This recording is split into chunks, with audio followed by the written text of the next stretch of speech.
Okay, hello, greetings and welcome. All right, so let's continue with the series on alchemy. Now, when you're practicing the three transformation exercise and moving from the vital body through the astral body by releasing time and being sensitive to the edges of space and releasing that, going up to the mental body and being sensitive to the nature of akasha and emptiness and moving up through the crown into the akasha, and invoking light through prayer, this light by its nature is non-dual because you're invoking it from akasha, infinity. When it hits the mental body, depending on the nature of your mental state, is whether it'll separate into electric and magnetic and become dual, or whether it'll stay on the upper edge of non-duality. So this is going to be a reflection of the static of your own mind. Now, when you cultivate this light through the mental body and you let it flow through the three bodies, you're going to get side effects. And these side effects are an indicator as to the quality of the light and what you're actually training. Now, if you're training pure non-dual light, your physical astral personality will sense boredom. You'll feel bored because the static of craving for media, craving for worldly things reduces. There's an overwhelming sense of boredom in that aspect of your life.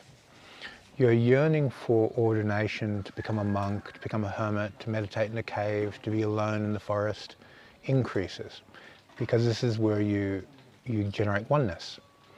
It's pretty ironic that you generate oneness being alone and generate oneness being in community and in contact with other people.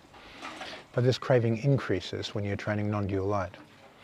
If the energy comes down, you're having light experiences in the astral body, the rhythm between the polarizing of the top edge of that light field and the dense form edge of your physical cravings, and it does this, you're subject to a law of rhythm. So this rhythm will give you very high, intense wow experiences and then fall you into cravings of sex, alcohol, drugs, physical attachments, money. All these other things will be a fundamental part of your experience. So when your body's experiencing an increase in those needs, then you're going to find that as those needs increase, your power is increasing. You know you're working with a dual astral light. So the astral light generates different side effects in your personality to non-dual light. Non-dual light pulls you towards ordination, or dualistic light pulls you into extremes. You want to train extreme sports. You want to train things with extreme feeling, extreme emotion. If you party, you'll party to the extreme, and so forth. So these feeling qualities that you experience are the side effects of light. And how you cultivate that light, how you refine it, will express itself through the fundamental aspects of your personality.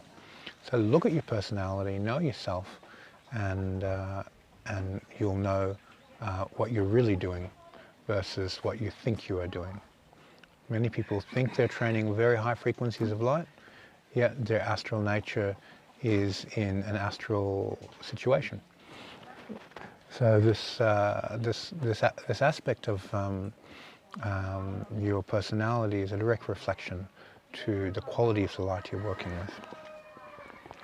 Okay, I hope this helps with those of you who have been working on cultivating various forms of light, and we're going to look at more different ways of measuring the side effects as to the truth and the integrity of the energy you're working with. Okay, thank you for your time. See you in the next video.